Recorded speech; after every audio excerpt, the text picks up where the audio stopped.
Andy, my dude, have you heard of the magical website builder known as Squarespace? Ugh, not another Squarespace ad. I feel like every podcast is sponsored by them. Hey, don't knock it till you try it. Yes, okay, it is overhyped, but actually it lives up to the hype. Squarespace is like a website fairy godmother. With a click of a button, your site transforms into a beautiful masterpiece. A website fairy godmother? That sounds interesting. What makes it so magical? Well, for starters, those slick templates make anyone look like a professional web designer. Pick one, customize the colors and fonts to match your brand, and voila. Plus, the drag and drop fluid engine is so easy, your grandma could build a site on Squarespace. Well, she did knit me a lovely scarf last Christmas. Maybe website design is next. Exactly. And when you're ready to sell your Nana's handmade scarves online, Squarespace has built-in e-commerce. Add a store with one click. Get flexible payment options. Then watch those sales roll in. And when she wants to teach others her steezy scarf skills, Squarespace's new courses feature is just the ticket. Nana can set up her curriculum and enrollments and payments in a snap and become the next e-knitting influencer. Oh, wow, you really sold me with the grandma angle. Sign me up for that free trial. Just go to thenextreel.com/Squarespace and transform your site into a beautiful Squarespace masterpiece. Well, thanks, Pete. Even though it's overhyped, Squarespace actually sounds perfect for Nana's site's needs. Appreciate the warning on the ads, though. I'll brace myself next time I listen to a podcast. Anytime. Let me know if you need any help getting that site up and running.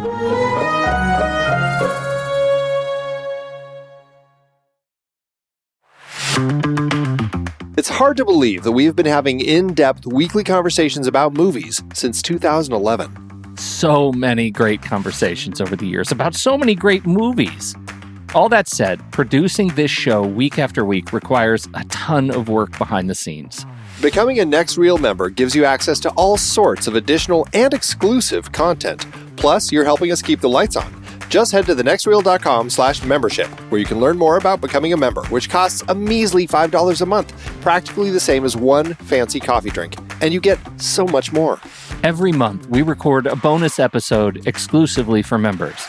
Those episodes cover movies from whatever series we're covering at the moment or add to previous series. Some movies we've covered that only members get to hear us discuss include The Blues Brothers, The Russia House, Naked Lunch, Independence Day, The Hot Rock, and Relic, the better one. Plus, members get to vote on what we're going to discuss for those episodes. We also record additional pre- and post-show content in regular episodes that only members get to hear.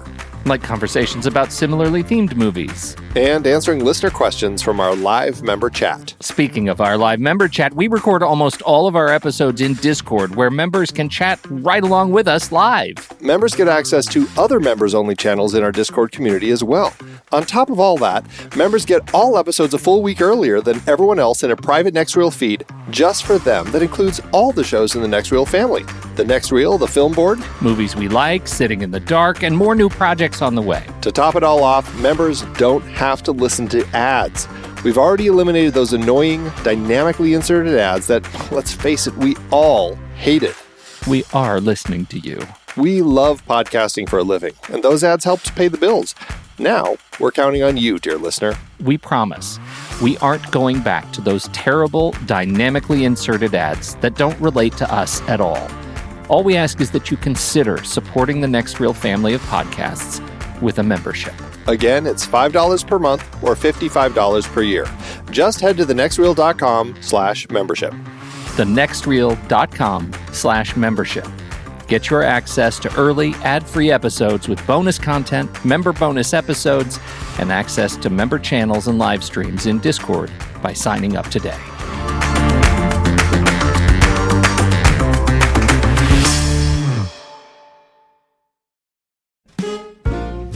Hey everybody, it's Pete, and this is a special edition of Behind the Sites, a long overdue return to one of my favorite series on our show.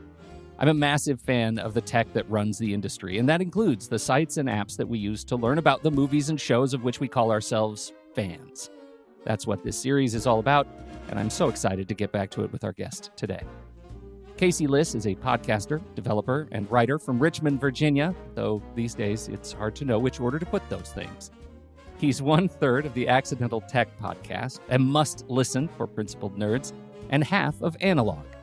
But he's here today to talk about his latest app, Callsheet, an experience that screams, what if IMDb was written by someone who really cared? Now, as a movie lover, you probably understand how big a statement that is.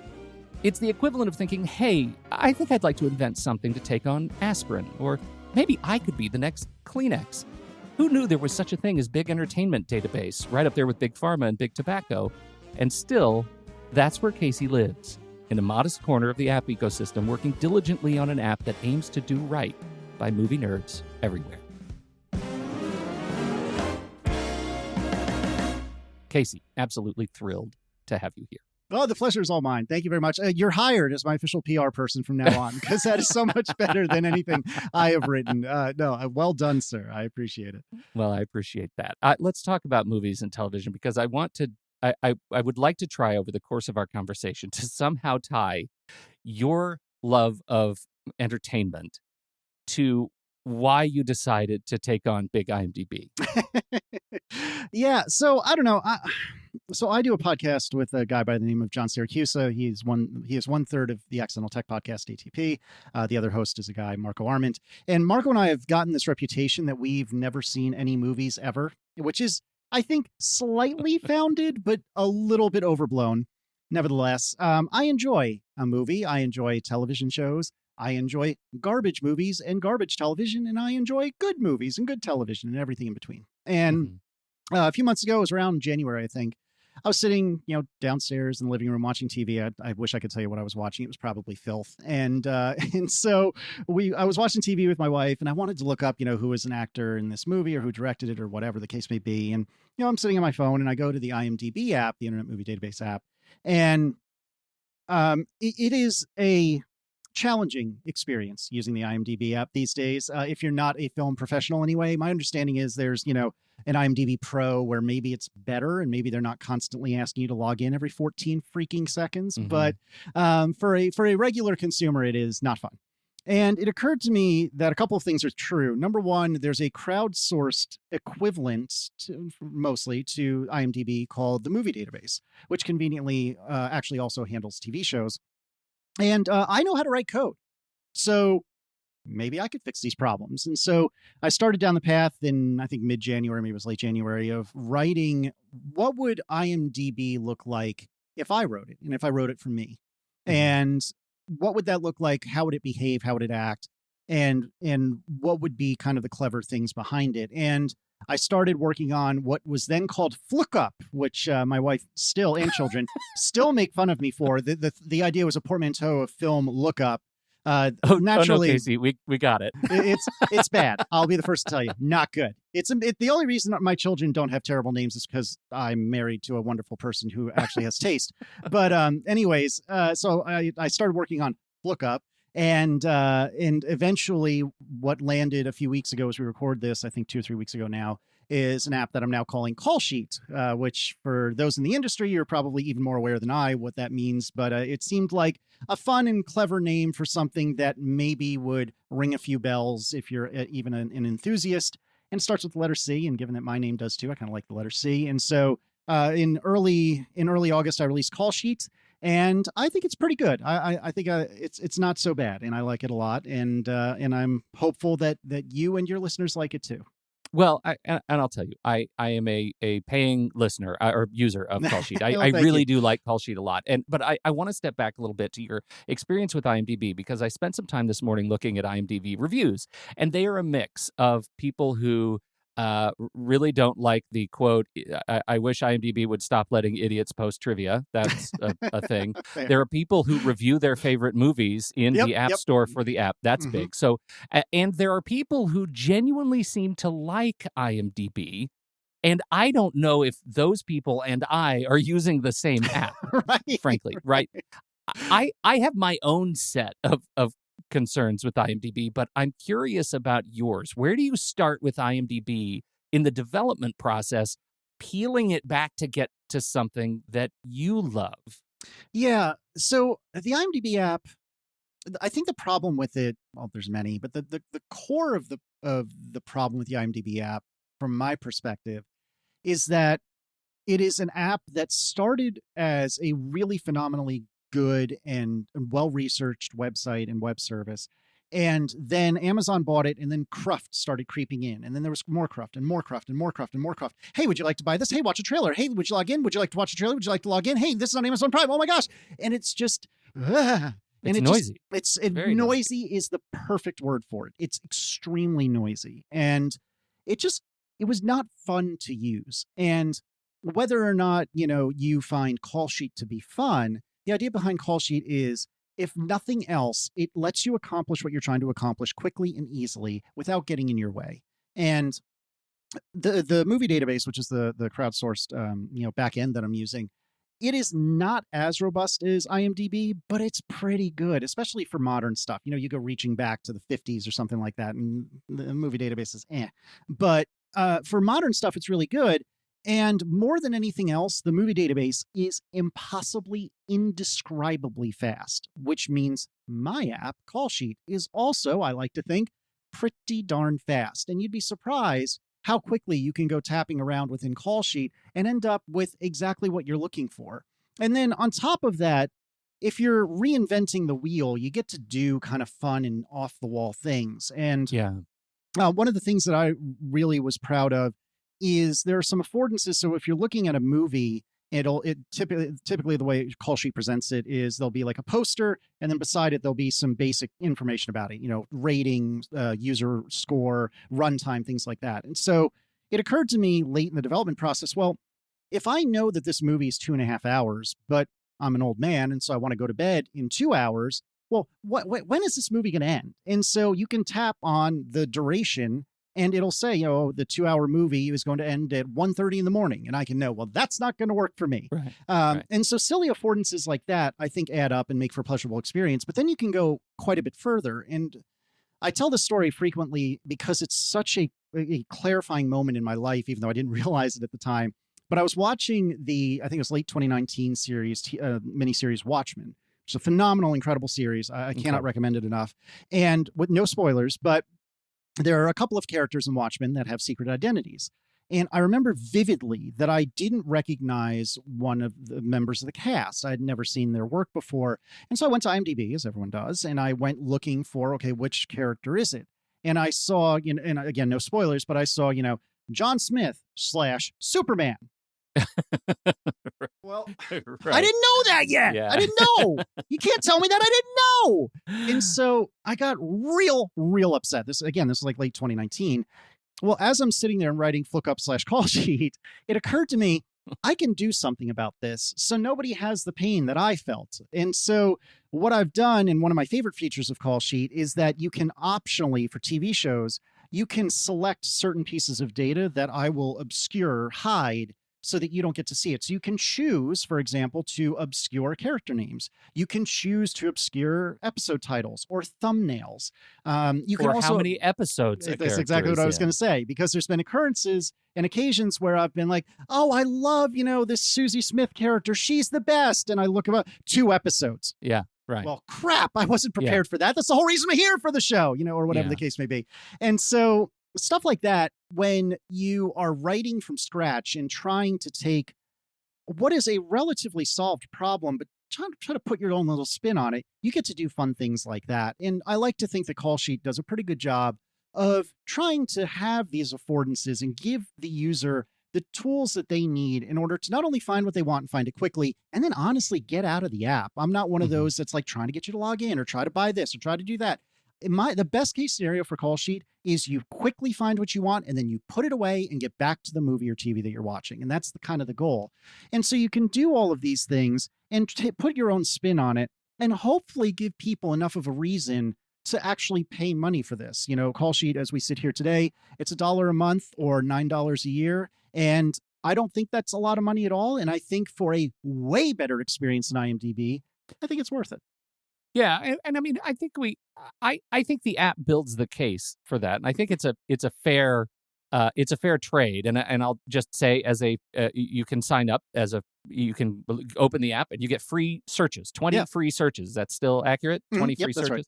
And there's a wonderful search history, right? It's another thing that is not obscure. The challenge that I have with IMDb, which I think Callsheet nails, is that the action reward equation is clear, right? Like I know on IMDb there are times when I'm swiping down the phone app and I see something that looks relevant, and my head says the reward will be what you think it's going to be. Mhm. And I tap on it and it's a trailer for an unrelated movie, or it's an Right. unrelated ad, or it's something like that. Yep. They introduce a trick between the action and the reward. And that there is none of that in Callsheet. And as a result, it's very, very, very fast.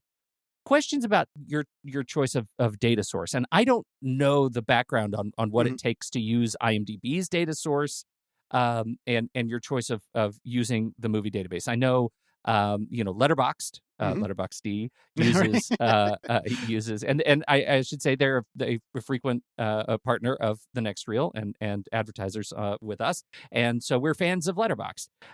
They use the movie database, and some in our community have said the lack of currency in the movie database, as fast as the data set is something that keeps them slogging through IMDb, because sometimes the movies they want to see are not there, and they can't make the connection easily to Letterboxd and get the movies in. Did that weigh into any of your thinking going into developing this app? Yes and no. To be completely honest with you, I didn't think IMDb had an API that was publicly available. And coincidentally, as I was, familiarizing myself with your work, I was listening to the episode with, was it Matt Buchanan, I believe, of Letterboxd, and Matt had said, "Oh yeah, we looked at IMDb and it was $10,000+ a month or something like that." And I was So like, "Well, that decision is actually that's easy, answered. And so that's kind of a cop out, to be honest with you, because I didn't know that at the time. But my thought process was, IMDb is there to serve its masters, which is either IMDb itself or is Amazon. And that isn't necessarily a bad thing, but that means someone like me will be small to nothing potatoes, if you will. I'm not going to register on their radar. And I genuinely don't know if the movie database has any idea who I am, but it is far more likely that I would get a response from the movie database than I would IMDb.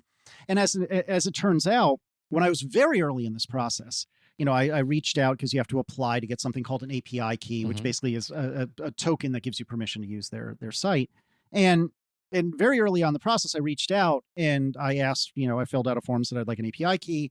And I might get this name wrong, but I believe it's Travis Bell wrote back to me, and I didn't think anything of it. Well, fast forward a couple of months, and I'm later on in development, and I forget how I came upon it, but I come to realize that Travis is the CEO of the movie database. And I don't think he's the guy, but I think he's one of very few people that is there. And coincidentally, the movie database, I learned very late in development, you'll never guess who owns the movie database because they have a corporate sponsor / owner. Who do you think that might be? That's interesting. That's an interesting question. I don't know. What is it? It's not Amazon, right? No. That would be hilarious. A horror story. Think of a company that you can't believe still exists anymore and is in the media landscape, but you can't believe it exists anymore. You're not going to say Yahoo, are you? No, but you're getting warmer. It's they sell physical pieces of hardware. Boop beep, boop beep. What's the name of the TiVo company? TiVo. They own the movie database. Oh my God! Should I be more afraid about the stability of the movie right? database now, fair. It's totally fair. And actually, when I found that out, I was like, "Oh, what have I just signed up for?" Yeah. But no, I think from talking to people, like I have some friends that also write apps, different apps for different purposes that also use the movie database. And from everything I've understood from their interactions with the movie database and other, peers, it costs almost nothing for them to run it. And so, yes, if TiVo suddenly folds, I'm probably going to have a problem, but all things considered, of all the things that would get cut, it does not seem like the movie database is high on that list. But yeah, I had no idea that TiVo, well, I kind of knew TiVo existed because my co-host, who also calls it Letterboxd, John Siracusa, he is a TiVo devotee. And so he might be single-handedly keeping TiVo and thus Callsheet afloat at this point. Yeah, for sure. I hear he uses them as furniture now. Yeah, pretty much. Yeah. Pretty much. Andy, can you believe we've almost hit 700 episodes of The Next Reel? I know, it's crazy. And with all the other episodes in our family of podcasts, we are well over 1,200 episodes of movie conversation. It's really pretty amazing that we've gotten to have these in-depth movie chats every week for over a decade now. And we couldn't have done it without our loyal community of film fans. Their support over the years has meant so much. For sure. That reminds me, we should give the merch store a shout out. Buying shirts from thenextreel.com/merch is a great way listeners can continue to support the show. Plus, they get to sport our great designs. Absolutely. I think sometimes folks forget we have a variety of shirts, mugs, phone cases, and more available. In fact, a great place to start is with a shirt sporting the Next Reel's logo. We also have that classic Fast Times Spicoli Surf School tee, or the weirdly popular Rusty's European Tour shirt. The one from National Lampoon's European Vacation. Why is that so popular? Search me, but we have sold a ridiculous number of those. I guess there are a lot of Rustys taking trips to Europe? We're always adding new designs based on movies we've covered, like our brand new design for a streetcar named Desire, featuring a streetcar named Desire. So if you want to rep your love of TNR and films, head to thenextreel.com/merch. Every purchase helps us continue to have these weekly in-depth conversations. So visit thenextreel.com/merch today. And as always, thanks for listening and being a part of the Next Reel community. We've got lots more great movie chats coming your way.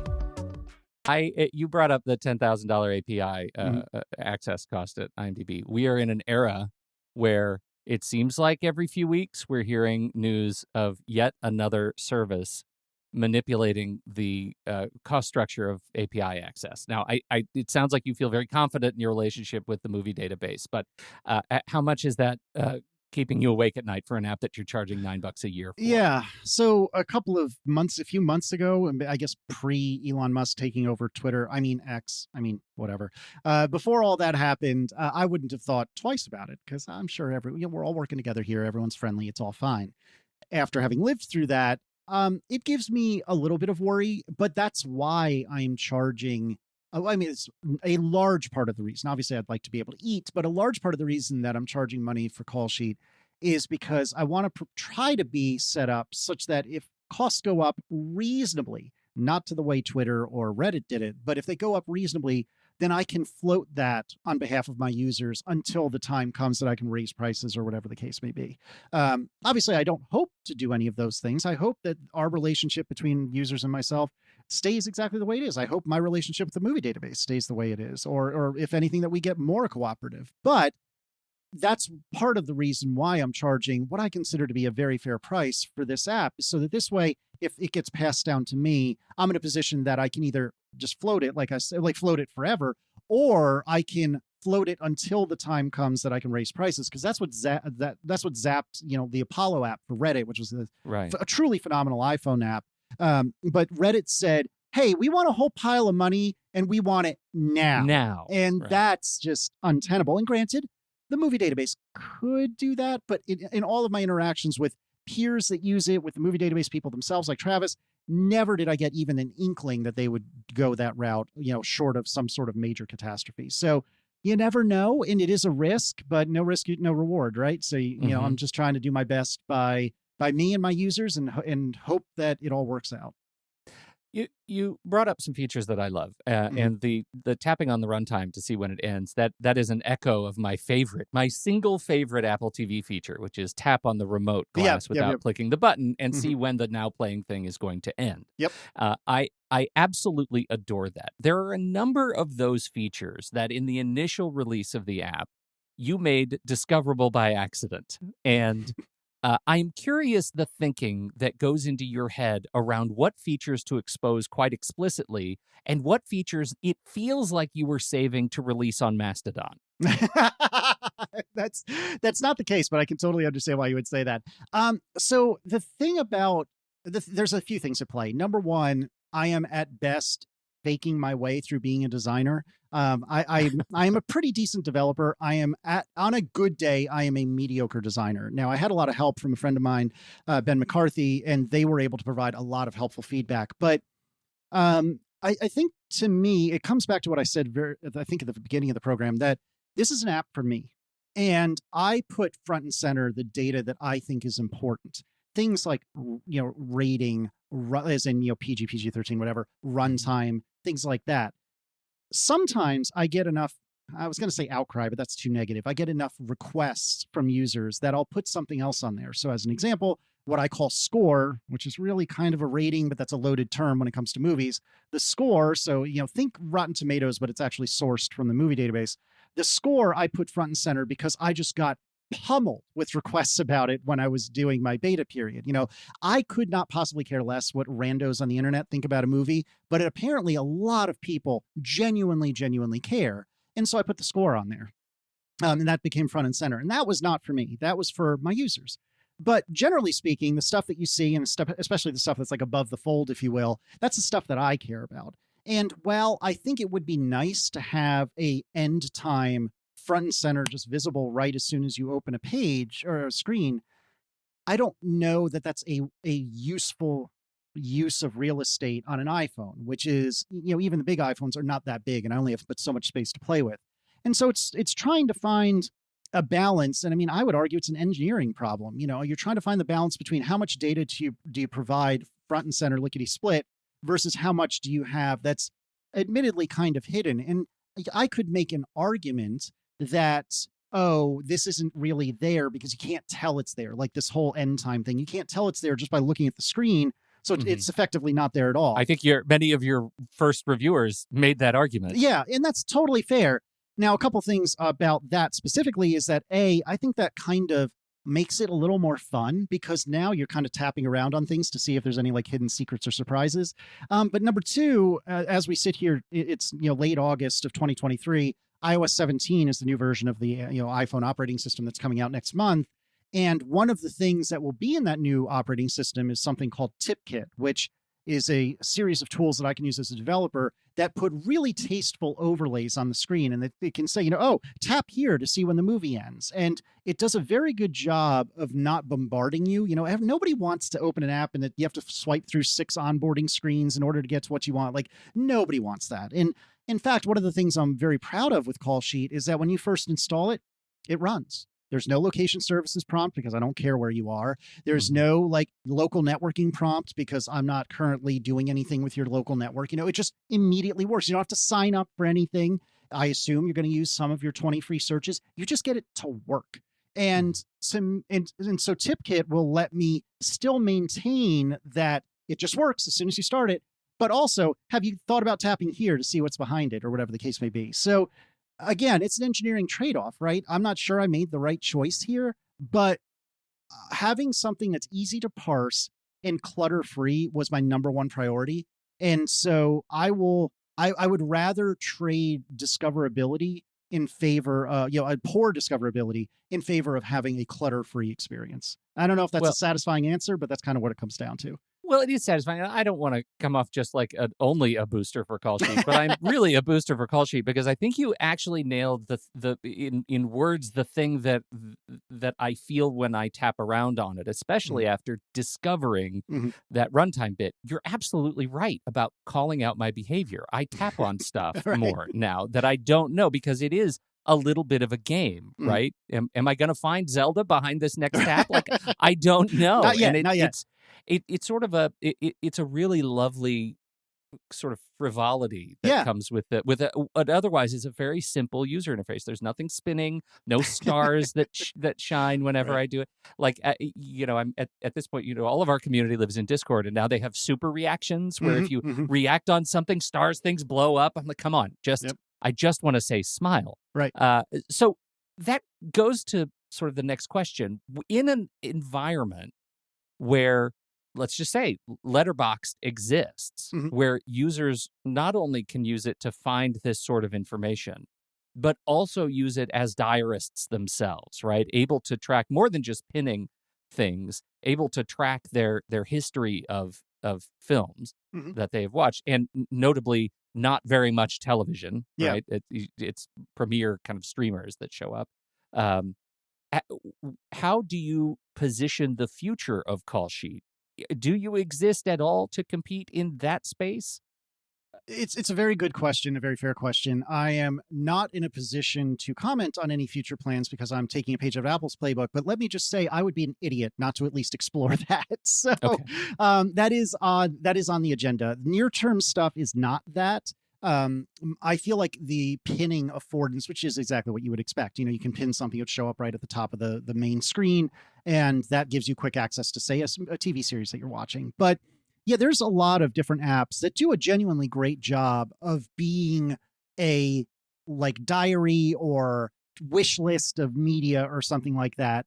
And I think it would not be terribly difficult for them to eat my lunch. And so I don't view it necessarily as a race, but I think certainly the next big thing I'm looking to conquer once I get through something else, which we can talk about if you're interested in a second. But once I get through this next phase, the next big thing I want to conquer is at least exploring having some sort of like watch list or watch history. And I guess watch list in terms of a wish list and watch list in terms of what have I already done in the past. And I think it makes sense to at the very least explore it. I don't want to make any promises, but sitting here now, as much as I snarked a moment ago, like that is my intention, is to at least start going down that path and seeing if it makes sense for my app. And another approach to this, by the way, and something that is on the to-do list, although I can't decide where it is Letterboxd integration. Like I've exchanged a couple of emails with a couple of the folks there, and they seem like, certainly based on your interview with Matt, like they seem like genuinely great people. And I'm not looking to get into a competition with them. And if my users are all in on Letterboxd, then it's in my best interest to provide a way for them to integrate with Callsheet. And again, I'm not there yet. I'm not sure when that's going to happen, but it's on the to-do list, because the thing of it is that with Callsheet and with all the work I do, I don't always succeed, but I try really, really, really hard to just show that I give a crap. Mm-hmm. And if my users can tell that I give a crap, then they know that I'm taking care of them. And then this relationship becomes very mutual and mutually assured and with mutual respect. And so the growth hacking like mindset is, oh, heck no, I'm not integrating with Letterboxd. No, I'm going to do that myself. I'm going to keep them in my app. And honestly, I don't feel that way. Like in my world, the best thing that Callsheet can be, I mean, the best thing is a one-stop shop, but if it's not that, then it's a tool in your tool chest. And I don't view it as like, some sort of antagonistic thing with my peers, especially Letterboxd, who I have an incredible respect for. I would love to at some point integrate, have you been able to log into your Letterboxd account via Callsheet? And again, we've had very, very, very brief conversations, their team and me. But eventually, yeah, I would like to, sorry, this is a very meandering answer to your question, but I would eventually like to have that sort of affordance for watch lists and things like that in Callsheet one day. Well, and that gets to, I think, what is reason to celebrate, and maybe a privilege of the independent developer to be so aware of the ecosystem and so frankly chill about that sort of competition, right? Or co-opetition. Yeah. And someone like Amazon comes to Casey Liss and says, I'm going to give you $55 million and you're going to give us Callsheet, and thank you, goodbye. See you in the tropics. Yep. Is that a thing that you're gunning for? No. Would you like to see that? I'd love $55 million. Hell yeah. But no, I'm not gunning for it. I mean, I don't think that Amazon would ever come knocking on my door in some hypothetical world where I'm getting millions of dollars. Sure, let's talk. But in any reasonable expectation, that's never going to happen. And so, I view Callsheet as, if I can keep this as a component of my profession for the next few years, that would be excellent. And being independent, in a lot of ways, lets me do stuff that other people wouldn't do. And some of that is just making choices that people wouldn't make. But some of that is that I can move quickly. And granted, it is just me, but especially with the way Apple technologies are, you can move pretty fast if you want to. And so what I was alluding to a moment ago is something I've been working on over the last week or so. I use an app called Channels, and I believe the website is getchannels.com. And Channels, I'm not going to do a whole long song and dance, but Channels is sort of kind of like an alternative to TiVo. It can let you watch TV anywhere. It can let you record TV, and so on and so forth. And so I actually know one of the founders of Channels. He lives here in Richmond, and it occurred to me, wow, wouldn't it be neat if you're watching channels? Because that's how I watch TV. I use the Channels app on my Apple TV. If you're watching channels, wouldn't it be cool if whatever you had on screen on your Apple TV, if it showed up at the top of Callsheet, so you could just tap it and there you are? And in beta that right would now, be cool. in beta right now is that integration. So if you're watching something on channels, now admittedly it's just that one app, but if you're watching something on channels, it will the phone will go and ask your local network, hey, is there any channels device nearby? And they will reply, yeah, here I am, and here's what I'm watching. And so then right there at the top of the screen, it will show, a poster and the title of what you're watching on channels. And then I've been working with my friend John, one of the founders, and over time, it's going to get better and better, because right now when you tap on something, it just does a search for the title, which is good, but not as good as it should be, right?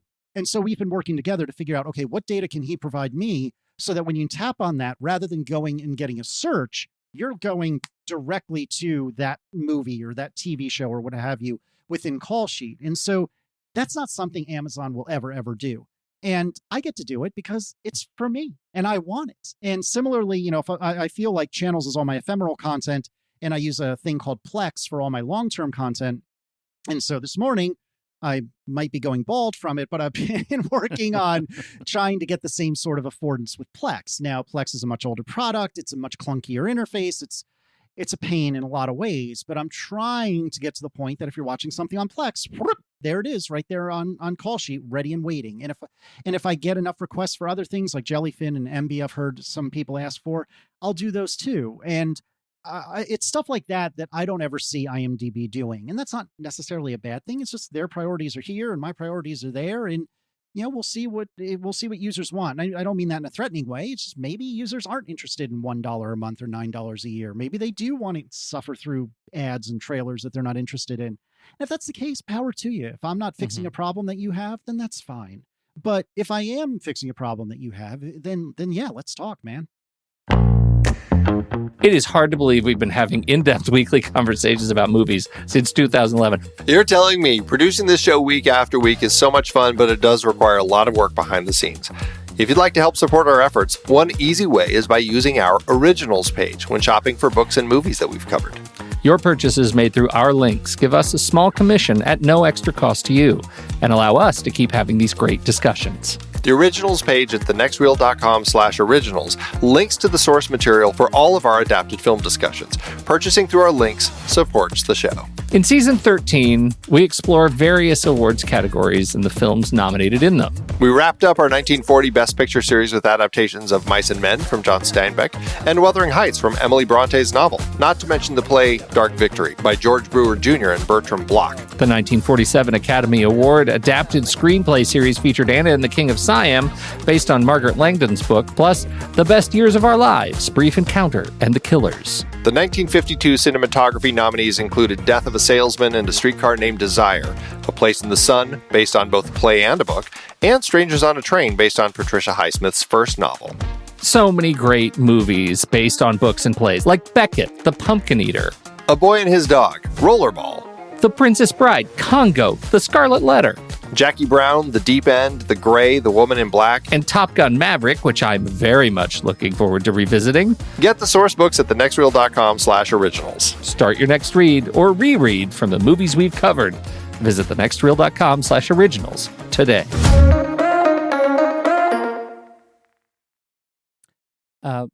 Let's talk about, you have a mobile app. Do you have a completely mobile app in the future or a strictly iOS mobile app? How do you, like in terms of iPad? In terms of Android? Oh, God, no. Oh, no, Okay. no. I just don't have any interest in it. And if I don't have interest in it, I'm not going to do it. Again, the privilege of an independent developer. Exactly. Right? Yeah. In a perfect world, I would do it, but I just don't see myself having the time anytime soon. And candidly, although I've made money so far from Callsheet, I have not made farm out an Android version to someone else kind of money. After this recording, when everyone signs up and gets a subscription, at that point, that'll do it. But no, sitting here now, I would love to, but I don't see that happening anytime soon. You since you mentioned iPad, and I'll throw in Apple Silicon Macs. Mm-hmm. When do I get it on my on my big screen. Well, so the iPad app is okay right now. Candidly, I spent almost no time on it because I've had so many other, what I consider to be more important things to do.